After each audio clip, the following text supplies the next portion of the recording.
First News with Keeler in the morning on WIBX and WIBX950.com. Swimsuit? Check. Sunscreen? Check. Phone charger? Check. Don't forget to pack the 5-Hour Energy. It fits great in a pocket or carry-on, and the alert feeling will help you arrive ready for anything. Now get 20% off when you use code 5HETRAVEL at 5hourenergy.com. Expires April 30th. One-time use only. Not valid with other discounts. Remember, visit 5hourenergy.com and use code 5HETRAVEL to save 20%. Let's bring in our guest. Come on down. You're the next contestant inside the studio. It is the one and only, and the first time we've actually seen him face-to-face in studio. That's correct. The one and only Dr. Kent Hall. Good morning, Doc. And good morning. Good morning. How are you doing this morning? Great. I got to get your mic up there. Okay. So you've talked to us every day for the last year practically. And, you could see us on TV. We couldn't see you, but this is it. Very unimpressive, isn't it? Actually, I'm very impressed, and I want to thank Andrew for inviting me down, and I guess this was a surprise for you guys. Yes, we didn't know it was coming today, so that's awesome. Two things. I didn't realize how tall you are. How tall are you? I'm 6 foot. Oh, yeah? I just, for some reason, I pictured him being shorter. I walked by, he was standing in the hallway, and I'm like, wow, he's taller than I thought. The second thing is, I just want to say sincerely, thank you so much. You have been on the air with us virtually every day since this began, over a year. The information you provided, the questions that you take, just was an invaluable resource for our community. And I just want to sincerely say thank you very much for doing that every single day, getting up. It's almost like he was an employee here at the radio station. Yeah. Well, thank you. I hope it was helpful to people. There's no question. And that people took it for what it was worth, which was, really just trying to give people the information that I thought they would need to guide themselves and make the decisions that they need to make for the pandemic. What has annoyed you about us in the last year? There's got to be something. You got off the phone and you were like, the one thing I hate about these guys is the one thing. Actually, honestly, I really enjoyed the conversations. I mean, I've been stumped more than once. I've really appreciated the welcomeness and the openness. I've really enjoyed the bantering a little bit. And I've just enjoyed it. So I have not gotten off the phone and said, okay, that's it, I'm done. Yeah.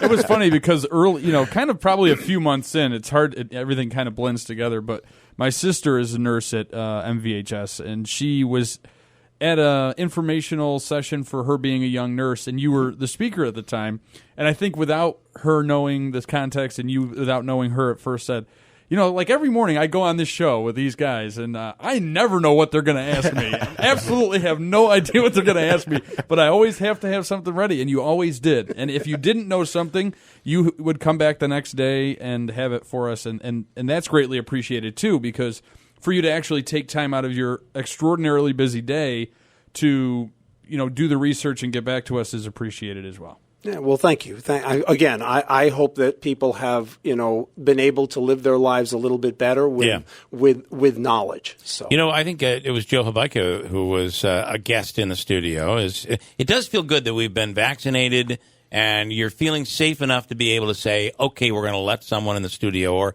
I'm willing to go in the studio. And Joe was in and said some very kind words about you, very similar to what Jeff just said. But that came from somebody. That was Joe's first time in the studio. It came from someone who's listened, and I hear it oftentimes where I'm somewhere and they'll be like, "Ask Dr. Hall this tomorrow." I mean, we all get that, And it's been. I really think you've been that bit of comfort, because how often do we have a question about something that's important to us that's not our expertise? I mean, we all have it. Other things that, you don't know everything, although it's almost everything, I got to tell you. But to be able to say, I can call up my radio show, the local radio station, in the morning, get through on the line, although for a while it was tough to get through. Yeah. I mean, we were, if you remember. You couldn't get to all the questions. It's a pretty awesome thing to be able to have contact with you, ask you any question, and you answer it. Or you'd come back and say, I'll come back tomorrow with the answer to that. I mean, it's so valuable, I think. Yeah. Well, again, thank you. I'm honored. Excuse me. I'm really honored to have the opportunity to really, talk to the three of you, to talk to the community, and to give information. And I'm sure there are some things that I've said that people have said, oh, that's crazy. Yeah. But that's okay. I will continue to give what I understand to be the right answer, based on the information that's available. And if that information changes, I am more than willing to say, you know what, the information's changed. Yeah. One of the big controversial questions was hydroxychloroquine.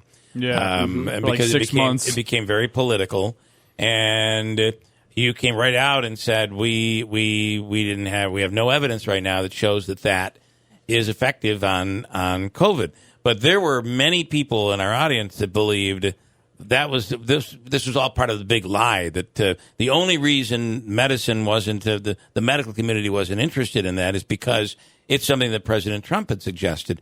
And you handled that very well, because there were some angry people that called in and said some not so nice things during some of those conversations. Yeah, I will say that the pendulum swang in both directions. So there were people who were adamant, hydroxychloroquine must be the miracle drug. There were also people who were saying, oh my God, hydroxychloroquine is going to kill people if they have COVID. And neither of those is actually true based on the science. Right. The science is that there is no benefit, but there's no relative harm either. Right. All of the theoretical things in both directions turned out to really not show clinical effectiveness. And that's the reality of it. That's why you need to let this go over a period of time so that you can say, okay, we thought this, the theories were reasonable based on biochemistry or whatever, but then the reality is, different, because the body reacts in ways that are not always just chemical equations. Kind of on the topic that you were talking about, have you ever seen a time in your career as a doctor and a scientist that you've had to basically over-defend something that's scientific because of some political leaning one way or the other? I mean, anything like it, like you have in the last year? Yeah, no, that's a great question, Andrew. Sorry, and the answer is no. I mean, this has been a disease, and disease is kind of the realm of like scientists, doctors, people like us. Yes. This has been that on steroids and in many different realms, and so really, you can't argue against every thoughtful conspiracy, in air quotes, because some of them may actually turn out to be true, and so you need to be careful. So what I try to do, and I believe what all credible scientists do, is really stick to the science. This is what we know based on what the science tells us, and science is not quick. It's not like a snap of the fingers and you've got the answer. You've got to let it play out over a period of time to gather the information. Just as we learned, early on, it was, in March of last year, it was, don't wear masks. And then it was in April and May, it was wear masks. Well, and that is such an interesting thing, because you were forced to basically, the medical world was forced, the scientific world was forced to say, the general public doesn't need to wear masks because we were running out of masks, and you needed them for people in hospitals and nursing homes, and then we got a supply of masks. So then the talking points had to change. People to this day still think that you all got it wrong because of that, when in reality, did you get it wrong, or under the circumstances were you left with no other alternative? Correct. And, in life, circumstances change and people, make modifications based on them. When you're doing it in front of, the audience, which is the world, and who are really scared, and so they're really looking for answers that are going to, that they can hold on to as some degree of hope, as an anchor upon which they can kind of build. and it's not really there because things are changing, it's very frustrating for everybody. So I really have empathy for everybody who has gone, for all of us who have gone through this. Yeah. Monaski, we have some. I mean, we can't just talk about reminiscent type things. There are we people still have some questions. People have questions. Just first, this is Dwayne in Rome, who is kind of echoing what we had said earlier. I really actually enjoyed listening to the Dr. Hall segments every morning. Thank you, Doc. That's from Dwayne in Rome. Nice. Also a question here. Does the COVID vaccine provide any protection through breast milk? Kelly is asking that question. Do we have any info on that? So we actually do. I can't say whether it definitely provides protection. What we do know is that when people have been when women have been vaccinated and they're nursing, that antibodies to COVID have been found in breast milk.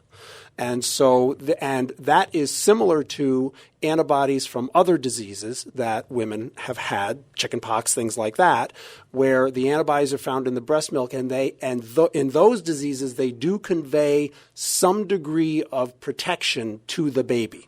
That is why actually immunizations for kids don't start on day 1 or 2. They wait, 6 weeks, 8 weeks before they start them, because if you give the vaccine too soon and there are antibodies to it, actually the antibodies attack the vaccine or keep the vaccine from stimulating your own immune system. Interesting. Related to children, this is another question here. Somebody texted and said Israel and Germany have stopped vaccinating kids outright. The CDC calling for a conference on this next week. It's causing heart issues among kids who are taking the vaccine. Have you heard anything about this? Do you know anything about that? So there is. We are watching closely because there are instances of what's called myocarditis, which is inflammation of the heart, in people who have gotten certain vaccines. I believe it's the mRNA, so mostly Pfizer, a little bit from Moderna, but mostly Pfizer, and it is happening in younger people, not in kids, at least not that's been overly identified, but it tends to be in people in their 20s and 30s, and it tends to be men more than women. It does cause what's called a mild case. So mild case is not that it doesn't, make you feel ill and even that you may need to be admitted to the hospital for a while, but nobody has needed to be in the ICU or has died from it. So it is something that's being watched. It's a very rare event based on what we know now. Mm-hmm. I don't know anything about going on with kids in terms of, teenagers or younger than that. So, but I do know about what's going on in terms of the younger adults. Okay. I'll just add to this as well. Greeley messaging in, Dr. Hall's been a breath of fresh air every morning this past year. We're so fortunate to have had his experience and insight during this time. The rest of the country has been on and off on their own, but not us. Thank you, Dr. Hall. That's very nice. That was Thank you. Very nice, Greeley, and we're feeling for you. Greeley is going through some personal issues as well. I want to wrap with this, if we could, and it's kind of a two-parter. How bad was it? I mean, it was bad in the spring, but everything shut down, and it seemed to squelch the virus. And we talked about it early on, saying the problem is that if we do solve the problem, people are going to look and say, well, we didn't have to shut down. Why did we shut down? It's one of those, you got to kind of people have to be heard in order to understand, I think. And there were many that were, but it got much worse in December and January. So my first question is, how bad was it? How close were you to reaching a danger zone at the peak in the wintertime? So I will say that on two fronts. So first of all, from a pure resource standpoint, in terms of what the health system was going through, we were stretched. We were in the springtime in the January February time frame. Yeah, we were stretched. I will say from a personnel standpoint, from a personal standpoint, there were when you walked around the floors of the hospitals. The nurses, everybody was doing yeoman's work and was just phenomenal, but they were crying. I mean, there were tears because of how stressed they were, how hard they were working, taking care of patients, and feeling like they couldn't do enough, and it just kept coming and coming and coming. Yeah. And now look where we are now. It's just incredible. Yeah. Well, one thing and the second part of the question is, did we learn that maybe the shutdown didn't have the way as significant of a shutdown as we had? Did we kind of learn that we probably didn't need to do that? So I would say that the first shutdown was more of a broadsword. It was, Right. Basically just we need to do everything because we don't know what's going to work and what's not going to work. A panic, actually. Yeah. And I would say that we have learned from this. Now, what the people in Albany and in Washington are Right. going to do with that information.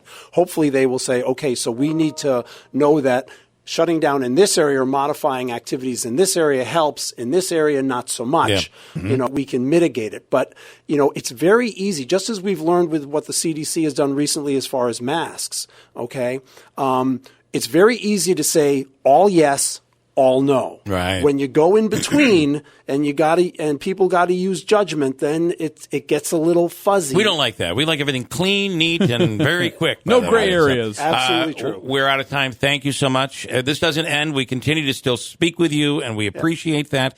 I cannot tell you how much we appreciate. He was off the hook. I cannot tell you how much we've appreciated you. Thank you. Well, thank you very much. And as I always say, everybody, please be safe. Thanks.